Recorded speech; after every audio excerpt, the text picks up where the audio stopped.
애인의 집착과 통제로 힘들어 보신 분들 많이 계실 건데요. 예를 들어서 내가 잠깐 업무 중이어서 핸드폰을 못 봤어요. 그런데 핸드폰을 확인해 봤더니 엄청난 전화와 문자 폭탄이 날라와 있다든지, 아니면 밤에 3시간, 4시간이고 이제 싸우는 거죠. 이런 경우 연인이 불안형 애착일 가능성이 굉장히 높은데요.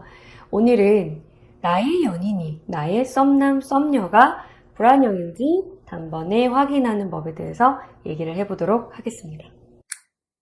영상의 마지막에는 불안형 애착 체크리스트를 제가 안내를 드릴 거예요. 그래서 영상을 끝까지 보시고 그 체크리스트까지 체크를 해보시면 보다 정확하게 불안형의 특징에 대해서 이해를 해보실 수가 있을 거예요. 그러니까 영상 끝까지 봐주세요. 자, 바로 첫 번째 불안형 애착 유형의 특징을 설명을 드릴게요.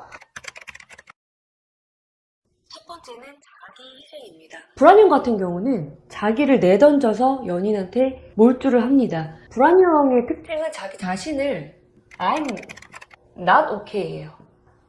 나에 대해서는 별로라고 생각을 해요. 그런데 상대방은 너무나 대단한 존재예요. 완벽해. perfect. 완벽한 존재예요. 그러니까 이 사람한테 나를 이제 다 던지는 거죠. 그리고 어렸을 때 불안형 같은 경우는 주 양육자가 이 아이에게 사랑을 주다가 안 주다가 줄 듯 말 듯, 이 경험이 굉장히 많단 말이에요. 왜 우리가 줄 듯 말 듯 하면 어떻게 돼요? 거기에 더 집중하게 되죠. 그래서 엄마가, 아빠가 나한테 사랑을 주나 안 주나, 이 사람이 나한테 사랑을 주나 안 주나, 거기에 엄청 집중을 했단 말이에요. 그렇기 때문에 이 사람에게 온전히 몰두돼 있으면서 자기를 다 던집니다. 그러니까 사실 우리의 삶이라는 거는 관계도 있지만 다른 영역들도 많잖아요. 예를 들어서 나의 연인과의 사랑이 있어요. 그럼 이제 나의 뭐 일도 있을 거고, 뭐 가족도 있을 거고, 여가도 있을 거고, 뭐 우정도 있을 거고, 거기다가 뭐 나의 취미도 있을 거고, 뭐 이런 여러 가지 요소들이 나라는 삶에, 나라는 정체성에, 나라는 일상에 다 들어와 있어야 되는데, 이 러브가 나의 온마음을 지배하는 상태인 거예요. 그래서 굉장히 자기희생적이다, 이런 특징을 갖고 있습니다. 그래서 이 불안형이 이제 자기희생을 해서 엄청 잘해주니까 상대방 되게 좋을 수가 있죠. 그래서 이때까지만 해도 되게 평화로운 듯하게 보여요. 평화. 하지만 불안형의 마음에는 항상 그 불안감이 있다라는 거예요. 얘가 언제 사랑을 안 줄지 몰라, 나를 떠날지 몰라 라는 유기불안이 있기 때문에 가짜 평화인 거죠. 임시 평화라고 볼 수가 있어요. 자, 두 번째는 끊임없는 연락 시도입니다. 이 연결감이 되게 중요해요. 그리고 그 연결감이 없을 때 자꾸 유기불안이 있단 말이에요. 떠날 것 같아, 나를 떠나버릴 것 같아. 그렇기 때문에 계속 그 연결감을 확인하고자 시도를 합니다. 그러니까 사실은 불안형의 마음에는 이렇게 하면 더 뭔가 연결이 될 것 같다라는 희망이 있는데 실제로는 그렇지 않죠. 상대방은 이제 점점 지쳐하거나 마음이 식거나, 왜냐면 계속 나를 침범해서 넘어오니까 그럴 수 있잖아요. 근데 이제 이런 행동 특징들을 보이게 돼요. 근데 다만 이제 우리가 기억해야 될 것은 이게 상대방을 괴롭히려는 의도는 절대 아니다.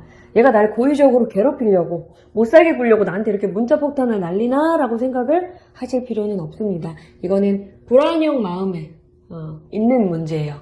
자신을 보호하려는 시도다. 이렇게 되면 뭔가 연결이 될 것만 같아 라는 그 굉장히 절박한 마음으로 그 순간에 이런 연락 시도를 하실 수가 있습니다.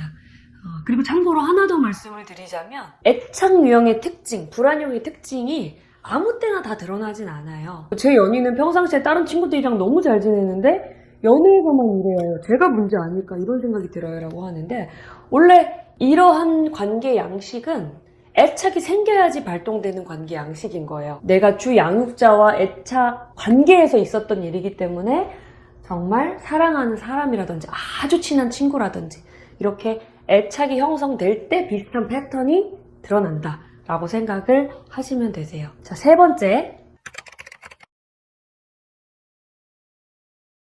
세 번째는 하지도 않은 잘못에 사과하기입니다.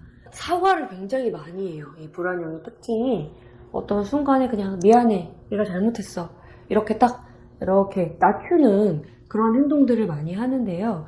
그 이유는 뭐냐면 자기에 대한 개념이 일단은 나는 뭔가 부적절해 라는 마음이 있는데 그게 대체 어디서 왔냐 라고 했을 때 어렸을 때 부모 눈치를 되게 많이 봤단 말이에요. 그러면서 엄마가 사랑을 줄 때가 있고 안 줄 때가 있어. 그럼 안 줄 때 이런 마음이 아이한테는 무의식적으로 든다라는 거죠. 어른처럼 합리적으로 끼고 이성적으로 생각할 수가 없잖아요. 그러니까 내가 뭔가를 잘못해서 이렇게 사랑을 못 받나 보다 라는 마음이 든단 말이에요. 그러니까 그때 항상 있었던 그 마음, 내가 뭔가 잘못했구나 라고 어렸을 때부터 그 들었던 마음이 어른이 돼서도 관계할 때 계속 나오는 거예요. 내가 뭔가 잘못해서 이렇게 관계가 지금 안 되네, 뭔가 우리가 갈등이 생겼네, 자꾸 그런 마음이 올라와서 사과를 하게 되는 겁니다. 우리가 이걸 안다면 조금 더 따뜻한 시각으로 우리가 불안형들을 대할 수가 있겠죠. 자, 네 번째는요, 관계 회복이 될 때까지 대화를 요구한다라는 부분입니다. 이게 이제 굉장히 좀 힘들 수가 있어요. 예를 들어서 이제 싸움이 이렇게 일어났을 때, 예를 들어서 차에서 일어났어요. 그러면 그 차에서 못 나가는 거예요. 그 싸움이 끝날 때까지. 뭔가 갈등이 끝나고 화해가 될 때까지 막 너무 진이 빠지는 거죠. 그거를 상대방은. 그냥 지금은 너무 서로가 감정이 고조됐으니까 좀 식히고 나서 하루 뒤에 얘기를 하면 잘 풀 수 있을 것 같은데 당장 그 서로가 막 기분이 안 좋아 있는 그 상태에서 끝장을 보려고 하는 이게 굉장히 힘든 부분이죠. 상대방의 경우는 꼭 긴장감을 해소하고자 하는 욕구가 되게 커서 이런 부분이 이제 나타난다 라고 이해를 해볼 수가 있습니다. 자, 다섯 번째는요, 먼저 화해하자고 하지 않기입니다. 어떻게 보면 앞의 내용이랑 좀 반대되는 걸로 보일 수가 있는데 그걸 통해서 사랑을 증명하려는 시도인 거죠. 이 사람이 나를 사랑하나? 안 하나? 이걸 확인하는 게 불안형한테 너무 중요해요. 왜냐면 그게 나를 살리는 거고 내 생존은 여기에 달려있는데 이 사람이 사랑 나를 아는지 안 하는지를 끊임없이 의심하고 계속 확인하려고 한단 말이죠. 그런데 이 사람이 먼저 화해하자고 하면 그거 자체가 나를 사랑한다는 증거가 되잖아요. 그러니까 불안형의 특징으로는 이렇게 모든 것을 사랑으로 환원을 합니다. 날 사랑한다면 다 이 가정이 붙어요. 날 사랑한다면 날 다리를 놓았겠지. 날 사랑한다면 먼저 화해했겠지. 날 사랑한다면 문자 쉬는 시간에 잠깐 화장실 가서 했겠지. 그러다 보니까 너무 상처를 계속 받는 거예요. 이게 사랑의 문제가 아님에도 불구하고 다 이건 사랑이 없어서다, 사랑이 부족해서다, 날 사랑하지 않아서다 라고 해석을 하니까 너무 이제 거기에 압도되는 거죠. 그래서 다른 거에 집중하기도 어려워지고, 자, 이런 특징이 있습니다. 그래서 우리가 여러 가지 이 불안형이 시도를 하면서 결국 원하는 게 뭐예요? 목표가? 이 상대방이랑 연결되는 거거든요. 우리가 서로 많이 사랑해, 우리는 헤어지지 않을 거야, 이거를 위해서 이제 이런 여러 가지 행동들을 하는데 자기 희생을 받고 연락도 하고 막 하지도 않은 잘못에 사과도 하고 버팅겨도 보고 했는데도 관계가 뭔가 자기가 원하는 방식대로 안 돼요. 막 멀어지려고 해요, 관계가. 이럴 때 마지막으로 이제 쓰는 방법이 너가 나한테 이렇게 하면 안 되지 라는 행동을 하는 거예요. 항의 행동을. 예를 들어서 어떤 거가 있냐? 뭐 온라인 스토킹, 몰래 핸드폰을 본다든지, 아니면 이제 접속 기록들을 보면서 너 왜 이때 접속했는데 나한테는 연락 안 왔어? 라고 한다든지, 아니면 이제 헤어지자는 협박. 진심이 아니에요. 그러니까 포인트가. 그러니까 진심으로 내가 이 사람이랑 마음이 닿아서 헤어지자가 아니라 그 순간에 강수를 둬서 이 사람을 나한테 붙들기 위한 그런 수단이거든요. 이럴 거면 헤어져. 그럼 결국에는 원하는 게 뭐야? 이러지 말란 거죠. 나한테 잘해. 헤어지기 싫으면. 이런 강수를 또 두게 되고요. 또 비난.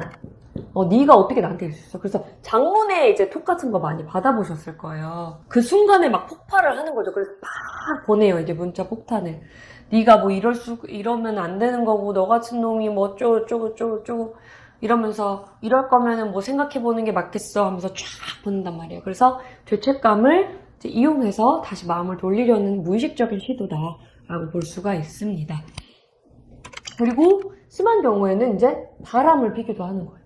바람을 필 것처럼 얘기를 한다거나, 이렇게 너가 나를 사랑해주지 않으면 난 다른 사람을 만나도 너가 할 말이 없지. 이렇게 얘기를 한다거나 아니면 실제로 바람을 피우기도 합니다. 그 사람. 그래서 내가 그렇게 인기가 많고 사랑받는 존재라면 이 사람도 나의 존재 가치를 알아주겠지라는 어떤 무의식적인 마음들이 있는 거죠. 자, 그래서 이렇게 우리 6가지 특징에 대해서 같이 알아봤습니다. 그래서 이 얘기를 들으시면서 나의 연인이 불안형인 것 같다라고 생각을 하실 수도 있고 왜 나는 이렇게 힘든 연애를 반복할까? 라는 생각에 속상해 하시는 분들이 계실 수도 있어요. 그런데 모든 선택에는 이유가 있습니다.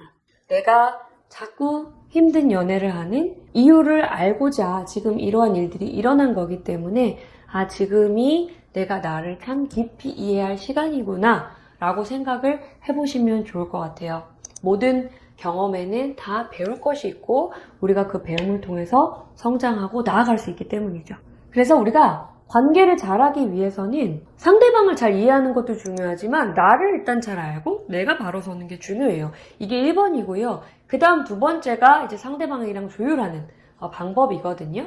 그래서 이런 것들을 이제 연습하실 필요가 있는데 제가 최근에 나는 왜 사랑할수록 불안해질까라는 책을 읽었는데요. 이런 불안형의 특징 그리고 어떻게 내가 바로 서고 관계에서 조율을 잘 해나갈 것인가에 대한 내용이 되게 잘 나와 있더라고요. 대중서인데 굉장히 잘 쓰여져 있다고 생각이 들어서 이거 한번 읽어보시기를 추천을 드리겠습니다. 자, 그러면 이 책에 나와 있던 불안형 체크리스트를 제가 몇 가지 읽어드릴게요. 요거 들으면서 정말 나의 연인이 불안형이 맞나 한번 체크를 해보시면 좋겠습니다.